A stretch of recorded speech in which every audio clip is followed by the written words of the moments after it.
Vamos a abrir nuestras Biblias en el Evangelio de San Lucas. Hoy quiero compartir brevemente una palabra que la mayor parte de ustedes conocen, pero que tiene un gran mensaje acerca de lo que Dios, lo que Cristo hace en la vida de las personas, en nuestra vida y en todos aquellos que le dan la oportunidad de creer en Él. Amén. Mantenga su Biblia abierta en Lucas capítulo 4. A lo largo de todo el Nuevo Testamento encontramos muchas declaraciones que Jesús hizo acerca de sí mismo. Por ejemplo, Él dijo en un momento dado: yo soy el buen pastor, yo soy el pan de vida, soy la luz del mundo, soy la resurrección y la vida, soy el camino, la verdad y ¿qué más? Y la vida, y expresiones de este tipo. Y cada una de esas declaraciones que Jesús hizo revelan aspectos de quién es el Señor y de su propósito para con la vida del hombre. No fueron declaraciones porque sí, no fueron palabras para quedar bien en un momento determinado, sino que cada una de esas declaraciones revelan algo de quién es el Señor y de cómo de alguna manera repercute en nuestra vida o en la vida de aquellos que deciden creer en Él. Y una de esas declaraciones importantísimas, todas son importantes, todo lo que salió de la boca del Señor es importante. No podemos decir esto es mejor o aquello es peor, todo es importante y todo tiene un significado y un valor. Amén, hermano. Los que a veces hablamos sin control somos nosotros, decimos hasta tonterías, decimos, ¿cierto? Pero de la boca del Señor no podemos decir eso. Todo lo que el Señor dijo siempre es con un propósito determinado. Nos enseña una gran verdad que haríamos bien cada uno de nosotros en aprender. Y una de esas declaraciones que son muy reveladoras, porque nos hablan acerca de Él, es lo que encontramos en Lucas capítulo 4 del verso 18 al 19. La mayoría de ustedes se conocen de memoria este pasaje y lo hemos mencionado en alguna oportunidad.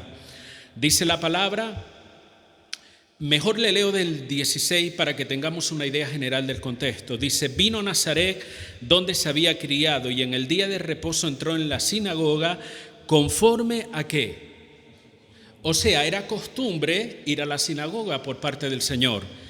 Y dice: y se levantó a leer, verso 17 del capítulo 4 de Lucas, y se le dio el libro del profeta Isaías, y habiendo abierto el libro halló el lugar donde estaba escrito: el Espíritu del Señor está sobre mí, por cuanto me ha ungido para dar buenas nuevas a los pobres.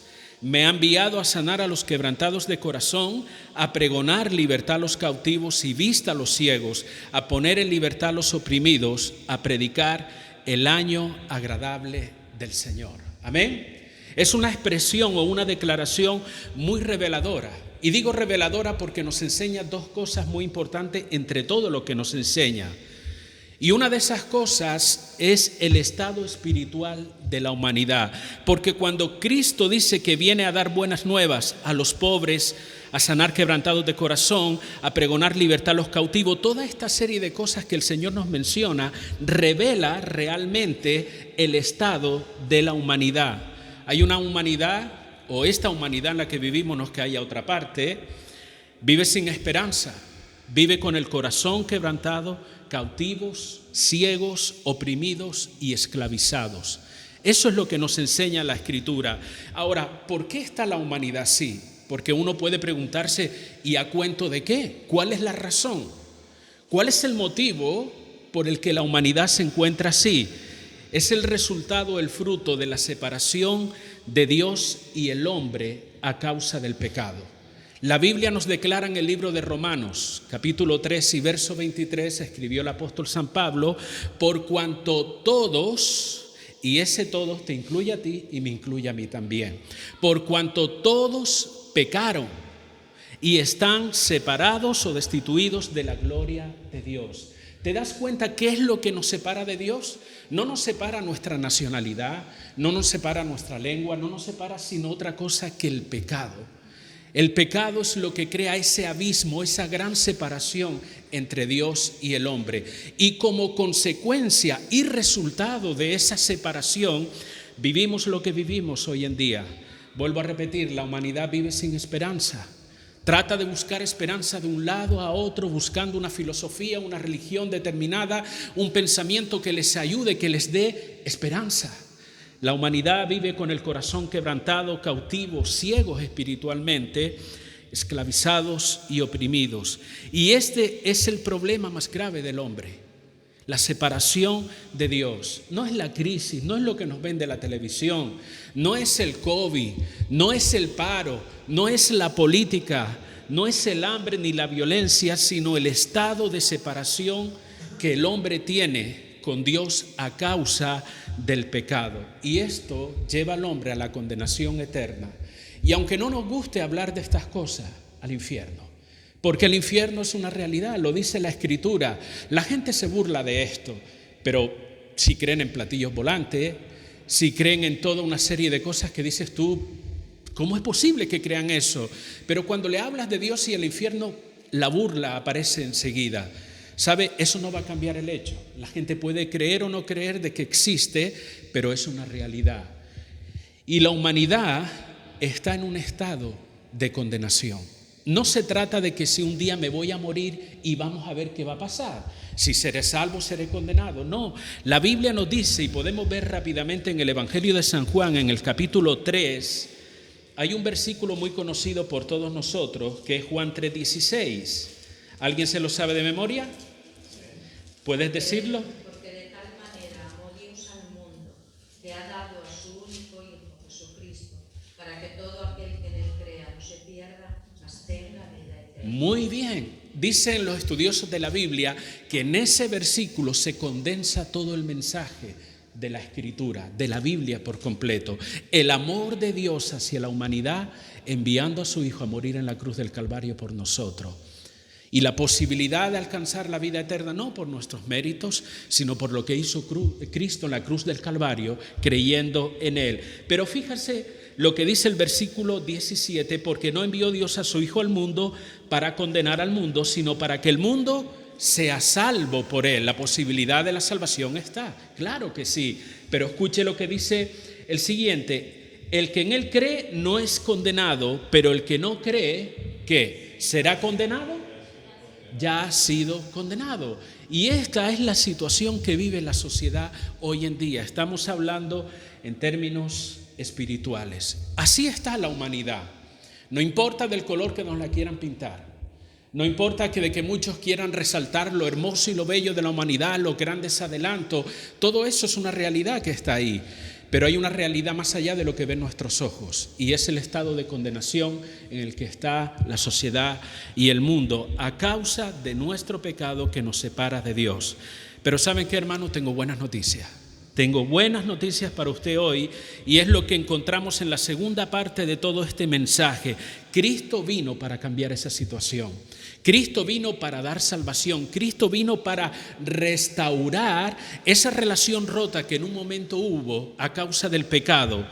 Y el hecho de que solo Cristo pueda hacer esto por nosotros nos indica una verdad importante. Solo en Él hay salvación. No hablo de los evangélicos como así nos definimos, no. No hablo de una religión determinada, hablo de la persona de Jesucristo. Jesucristo, el Hijo de Dios, el que murió en la cruz del Calvario, Él es la solución, Él es la salvación.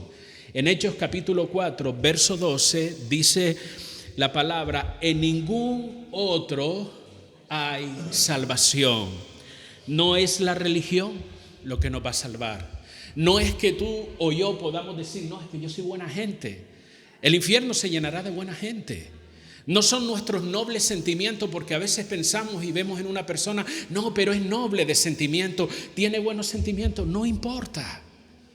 No importa los buenos sentimientos, la buena persona que seas, el único que da acceso a Dios, el único que da acceso a la vida eterna, a la salvación, es Cristo, por medio de nuestra fe en Él, de nuestra confianza depositada en el Señor. Y a través de este pasaje que hemos leído, Jesús se presenta como nuestro Salvador. Observe las primeras expresiones donde dice: el Espíritu del Señor está sobre mí, por cuanto me ha ungido. Todo el poder de Dios estaba y permanecía, es más, debo corregir, está y permanece en Jesús, fluyendo de una manera permanente a favor de los que creen en Él. Y esta expresión, me ha ungido, quizás para nosotros en nuestro contexto cultural no dice mucho, pero en términos del contexto judío, ungir significaba o era un símbolo de autoridad espiritual. A través de esta expresión, Cristo estaba declarando su autoridad como el enviado de Dios, el Mesías, aquel que fue apartado y consagrado y capacitado a través de esa unción, a través de esa llenura del Espíritu Santo para una función determinada. La pregunta que nos hacemos es, ¿cuál es esa función? ¿Qué es lo que Cristo vino a hacer? Número 1, Cristo vino a dar esperanza en nuestro estado de separación de Dios. Por eso dice, para dar buenas nuevas a los pobres. Cuando dice a los pobres, no hace alusión a los pobres material o económicamente hablando, ¿vale? Está hablando en términos espirituales. ¿A qué se refiere entonces? Pobres aquí hace alusión a la necesidad espiritual que cada ser humano tiene. Aunque tú no lo creas, aunque a lo mejor no te has parado a pensar en ello, tú y yo tenemos una necesidad espiritual. Generalmente pensamos, nos movemos, asociamos, trabajamos y pensando solamente en lo material, en lo que tocamos y en lo que vemos. Nos preocupa nuestra salud, nos preocupa la alimentación, nos preocupa tener un techo para cobijarnos. Pero cada ser humano tiene otra necesidad que va más allá de lo que tocamos y de lo que vemos. Y es la necesidad espiritual. Y cada ser humano tiene esa necesidad. Y Cristo aquí viene para darnos esperanza a esa necesidad espiritual que tiene cada ser humano. Una necesidad de paz, una necesidad de perdón, una necesidad de nuevamente reconciliarnos con Dios. Y eso no lo podemos conseguir con nuestro esfuerzo. Tú puedes decir, bueno, voy a ser la mejor persona del mundo. A ver si así gano el favor de Dios. Eso no lo va a conseguir. Voy a tratar de pensar siempre nobles pensamientos, todo lo que a Dios le agrada. Bueno es el intento, pero eso no va a conseguir que tu necesidad espiritual pueda ser satisfecha. No es tu capacidad, no es tu inteligencia. Nada de eso puede satisfacer esa necesidad espiritual que hay en el ser humano. El ser humano está sumergido en una desesperación, o en lo que muchos llaman también un vacío existencial. Hay personas que se percatan y se dan cuenta de ello. Dice, tengo un vacío en el interior. No sé cómo expresarlo en palabras, dicen algunos. No sé cómo decirte lo que siento en mi interior, pero es como si hubiese un vacío en mi vida. He tratado de llenarlo con esto, con lo otro, pero nada me satisface en la vida. ¿Sabe qué es ese vacío? Ese vacío justamente es la necesidad espiritual del hombre que solo puede ser ocupada y llenada por Dios en el corazón. La desesperación, el vacío existencial. Cristo es el único que puede satisfacer la necesidad que tú tienes y que yo tengo. Amén, hermanos. Él vino a sanar el corazón roto. Corazón roto no es la canción de Alejandro Sanz, ¿vale? Porque algunos están, sí, Alejandro Sanz. No, sanar el corazón roto. Él se presenta como el sanador del alma por excelencia. Y cuando habla del corazón roto, no habla de ese órgano físico que tenemos en el interior que bombea sangre, ¿vale? Y que distribuye la sangre por todo el cuerpo. No, el corazón aquí se refiere a la vida interna y espiritual de la persona. Hace alusión al sufrimiento cuando habla del corazón roto o corazón quebrantado. Término quebrantado significa roto. Hace alusión al sufrimiento, al dolor, a la confusión, a la desesperación. El corazón quebrantado hace alusión a la amargura y toda esta serie de sentimientos como consecuencia ¿de qué? ¿De que tuve una infancia desgraciada? ¿De que mis padres me maltrataron o de que no tuve padres tal vez y me criaron familiares o cosas así? No, esa amargura o ese sufrimiento y ese dolor es la consecuencia de la separación de Dios, justamente a causa de nuestro pecado. El hombre de hoy en día, la mujer de hoy en día sufre, llora y agoniza aún sin darse cuenta. Aún sin percatarse de que esa es su necesidad, llora, sufre y agoniza porque anhela estar en paz con Dios y no se da cuenta siquiera de ello. Trata de buscar una explicación a por qué me siento así. ¿Por qué tengo una insatisfacción constante en mi vida a pesar de que tengo esto, tengo aquello, tengo lo otro? Y aún así siento ese vacío en mi vida, que nada me satisface, que nada me llena. He probado con 1000 cosas y nada sucede. ¿Sabes qué es eso? Eso es un clamor de tu corazón. Tu corazón está clamando estar en paz con Dios. Y para eso vino Jesucristo. Solo Él puede restaurar nuestra alma. Solo Él puede traer sanidad a ese corazón quebrantado. Amén, hermanos. No hay mejor noticia que esta. Esto no lo compra el dinero. Esto no lo compra la sabiduría que tú puedas adquirir en un libro o en cualquier institución. Esto solo lo hace Jesucristo. Pero no solamente eso. Dice la palabra que Él vino a dar libertad. Y utiliza esta expresión en dos partes. Dice a pregonar libertad a los cautivos, y en el verso 19 a predicar, el 18, al final dice a poner en libertad a los oprimidos. ¿Quiénes son estos cautivos? La palabra cautivo hace referencia a alguien que está esclavizado, ¿vale? Alguien sin libertad. Y cuando preparaba esto, yo me acordé de cuando era chiquillo. Ustedes habrán visto la película de Raíces, Kunta Kinte. ¿Les suena de algo? ¿Verdad? Yo no me perdía un capítulo de eso. Y cuenta, yo no digo que fuese real aquello, pero el hecho en sí sucedió, sino con esos personajes. Todos sabemos que hubo una época donde los barcos negreros, que le llamaban, iban a África y traían personas de color y los llevaban a Estados Unidos, entre otros sitios. No solo los americanos esclavizaban. Y esas personas eran utilizados como esclavos, estaban cautivos. Esas personas que los esclavizaban tenían autoridad y ejercían control y dominio sobre esas personas. ¿Cierto o no? El esclavo, por mucha voluntad que tú tuvieras, tu voluntad no servía para nada. Eran tratados como animales. Tú no tienes voluntad ninguna, tú haces lo que se te dice.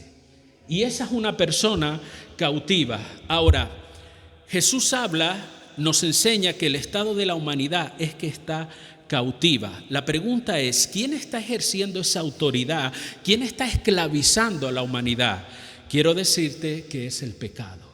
La Biblia nos dice en Juan 8:34, todo aquel que hace pecado, esclavo es del pecado. ¿Se dan cuenta? En primera de Juan 3:8 dice la palabra, el que practica pecado es del diablo. ¡Qué declaración tan fuerte! ¿Qué cosa? Pero es lo que dice la Biblia. Uno quisiera adornar, uno quisiera suavizar esta expresión para que la gente no se asuste, para que la gente no se alarme. Pero no podemos obviar lo que es evidente. La Biblia dice que el pecado está esclavizando a la gente y que el que practica el pecado es del diablo. Aquí hace referencia a las personas que viven en ese estado de condenación del que he hablado. Aquellos que no han creído en el Señor y que están siendo maltratados, siendo llevados de un lado para otro por el pecado. Dice que el enemigo trabaja de alguna manera, opera en la vida de esas personas, haciéndolo las criaturas más infelices que hay. Cristo vino anunciando libertad. Cristo dijo, yo he venido a poner en libertad a esas personas que están cautivas por el pecado. Cristo, al morir en la cruz del Calvario, rompió el poder que el pecado ejerce sobre la humanidad cuando nosotros creemos en Él, hermano. Él vino a ponernos, a darnos esa libertad, a liberarnos de ese estado de esclavitud en el cual se encuentra la sociedad.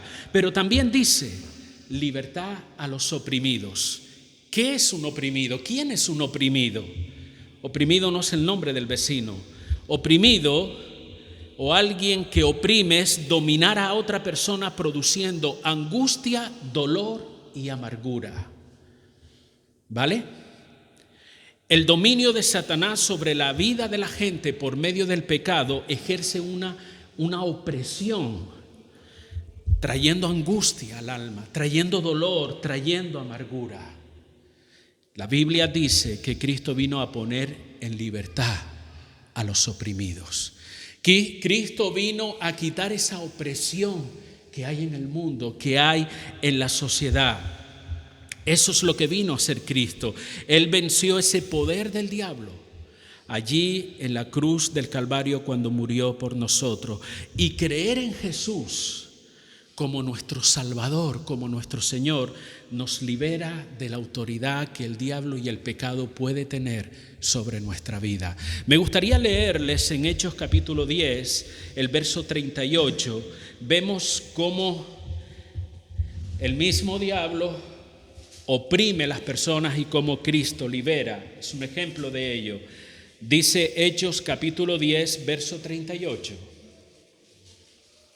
Hechos de los Apóstoles, capítulo 10, verso 38, dice cómo Dios ungió con el Espíritu Santo. Está haciendo alusión al versículo que hemos leído anteriormente, Lucas 4, 18, cómo Dios ungió con el Espíritu Santo y con poder a Jesús de Nazaret, y cómo éste anduvo haciendo bienes y sanando ¿a quiénes?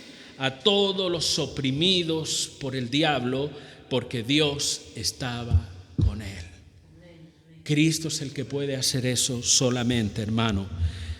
Para ir avanzando, Cristo vino a darnos luz, entendimiento, cuando dice la expresión vista a los ciegos. Evidentemente, al igual que en las otras expresiones, no está hablando de pobres en cuestión de material o económicamente. En cautivos no está hablando de esclavos literalmente, sino en términos espirituales. Y de igual manera, aquí cuando habla vista a los ciegos, no está hablando de forma literal a las personas que son ciegas físicamente, sino espiritualmente, ¿vale? Cristo vino para hacernos entender, para darnos luz, para darnos entendimiento que nuestro verdadero problema es con el pecado. Él vino a darnos ese entendimiento. Ese pecado simbolizado en la Biblia por la oscuridad o las tinieblas, Cristo vino para darnos luz, para darnos a entender cuál es nuestra condición y cuál es nuestra necesidad de Dios. Él nos alumbra con su palabra, la palabra de verdad. La Biblia dice en el Salmo 119, lámpara es a mis pies tu palabra y lumbrera a mi camino. Cristo nos saca de ese estado de ceguera espiritual que está la humanidad, y Él nos da la garantía. Fíjate, no solamente nos da la luz, el entendimiento para que podamos comprender la realidad de las cosas, sino que nos da la garantía de poder vivir una vida en el entendimiento de la voluntad de Dios, en hacer las cosas, en conducirnos, en guiarnos en esta vida de acuerdo a la voluntad de Dios. ¿Cómo lo sé? Juan 8:12 dice de la siguiente manera: yo soy la luz del mundo, dijo Jesús. El que me sigue no andará en tinieblas, sino que tendrá la luz de la vida. ¿Se da cuenta? Cristo es el que viene a darnos ese entendimiento de todo lo que tiene que ver con nuestra condición espiritual. Él viene a darnos la luz para poder guiarnos, vivir de una forma correcta, de una forma que armonice con su palabra, con su voluntad. Y todo eso lo hace el Señor. Y una última cosa, dice que Él vino a predicar el año agradable del Señor. Yo lo he subtitulado de esta manera: Cristo cambia la vida. Quizás para usted y para mí esto del año agradable del Señor no lo entendamos muy bien, pero para un judío, cuando escuchaba esta expresión, sabía lo que decía. Como ustedes saben y hemos leído al principio, lo que el Señor dijo, esta declaración está en el profeta Isaías. Isaías escribió 700 años antes de que naciera Jesús. Y él hablaba de Jesús, que él venía a predicar el año agradable del Señor. Ese año agradable del Señor hace referencia, en términos del contexto judío, al año de jubileo. ¿Qué significa eso?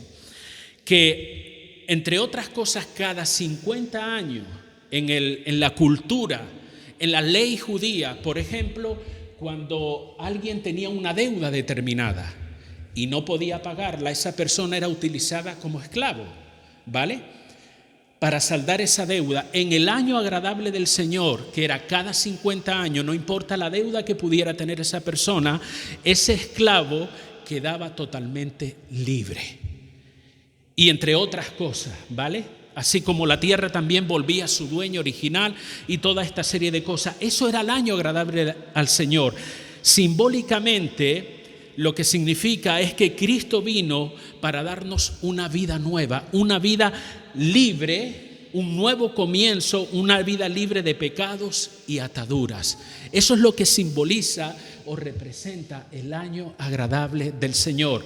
Es una idea que confirma el apóstol Pablo en 2 Corintios 5:17.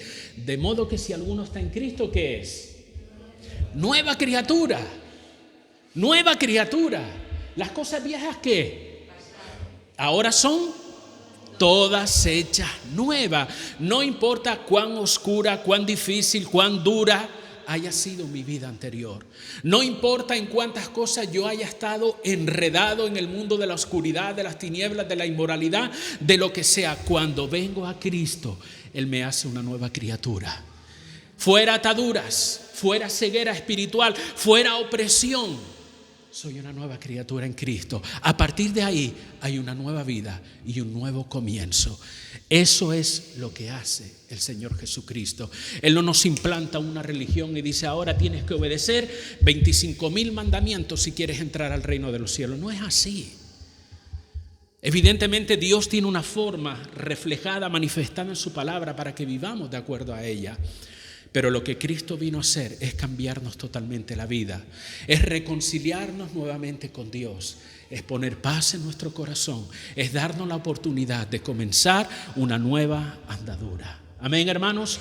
La pregunta, y con ella termino: ¿cómo puedo acceder a todo eso que Cristo me ofrece? Porque suena muy bien: libertad, sanidad, nueva vida. Eso suena estupendo, pero ¿cómo puedo apropiarme? ¿Cómo puedo acceder a todo eso y comenzar esa nueva vida? Cree en el Señor Jesucristo como tu Salvador. Cree en Él. Él murió en la cruz del Calvario para darnos todo esto que Él nos ofrece en la palabra. Su muerte no fue un entretenimiento. Su muerte no fue porque quería establecer una religión en el mundo. Su muerte fue para ocupar nuestro lugar en la cruz del Calvario, porque dice la Biblia que la paga del pecado, ¿qué es? Muerte. Sin embargo, Jesús se presentó ante el Padre y dice: yo voy a morir por ellos. Yo voy a ocupar el lugar de ellos en la cruz. ¿Por qué? Porque los amo. Pero tanto, de tal manera, dice Juan, no hay una forma humana para describir el amor que Dios siente por ti. No hay una forma humana. Algunos pueden decir hasta 1100. No hay término humano que pueda describir el amor que Dios siente por ti. Dios te ama con un amor que nunca se acaba. La palabra dice que es un amor eterno. Y recibimos su perdón y todos los beneficios cuando con un corazón arrepentido decidimos acercarnos a Él, hermano. La Biblia dice en 1 Juan 1:9: si confesamos nuestros pecados, Dios es fiel y justo. ¿Para qué? Para perdonarnos. Bueno, pero es que tú no sabes cómo yo he vivido. Tú no sabes la clase de vida que yo llevaba. Yo no lo sé, no necesito saberlo, pero quiero decirte que Cristo sí lo sabe. Y dice la palabra que tus pecados pueden ser tan grandes y tan horribles y tan vergonzosos que no importan cuán grande sea, Dios perdona. Si venimos con un corazón arrepentido. Cuando la Biblia habla de que si confesamos nuestros pecados, no tienes que venir a mí, no tienes que ir al hermano o a la hermana a confesarlo. Sencillamente a Dios. Te acercas a Él con toda sinceridad. Señor, necesito tu perdón porque soy un pecador. Mi vida ha estado marcada por el alejamiento de ti, por el pecado y tantas cosas. Ese acto de confesión ante Dios libera el perdón de Dios para nuestra vida. Él nos perdona si confesamos nuestros pecados, si nos arrepentimos. Dice Romanos 10:9, y con esto sí termino de verdad: si confesares con tu boca que Jesús es el Señor y creyeres con tu corazón, no con el que bombea la sangre, ¿vale? Es una forma de hablar de nuestra vida interior, de nuestro ser espiritual. Dice: creyeres en tu corazón que Dios lo levantó de los muertos, ¿qué sucederá? Serás salvo. Serás salvo. Gloria al Señor, hermano. O sea, ¿me estás diciendo que yo puedo recibir la salvación de Dios ahora? En este momento, sin esperar a que me muera para ver para dónde voy, si para un lado o para otro. Sí, es lo que te estoy diciendo. puedes ser salvo ahora, ya en este momento, si recibes el perdón de Dios en tu corazón. Dios nos da la oportunidad de empezar una nueva vida. Dios te ama, hermano y hermana, cada uno de los que estamos aquí. Dios nos ama con un amor eterno. Ese amor nunca se acaba, el nuestro se acaba, ¿verdad? Hoy día no, es que se me acabó el amor. Gracias que eso no pasa con Dios. El amor de Dios nunca se acaba, es eterno. Es un amor que va más allá de nuestra comprensión, de nuestro entendimiento. ¿Cómo Dios me puede amar? ¿Cómo Dios me puede perdonar con lo ruin que soy? Con lo malvado que he sido en mi vida, por cómo he vivido una vida de todo tipo de cosas. ¿Cómo Dios me va a perdonar? Su amor va más allá de tu propia comprensión. No tiene límites. Él perdona si nos arrepentimos y nos acercamos a Él. Por eso le invito, dale la oportunidad a Cristo. Date la oportunidad de experimentar y de vivir una nueva vida en Cristo Jesús. No te estoy diciendo en una religión, te estoy diciendo en Cristo Jesús. Date esa oportunidad entregándole tu vida a Cristo por medio del arrepentimiento. Amén, hermanos. Eso es lo que Cristo te ofrece a ti y me ofrece a mí también.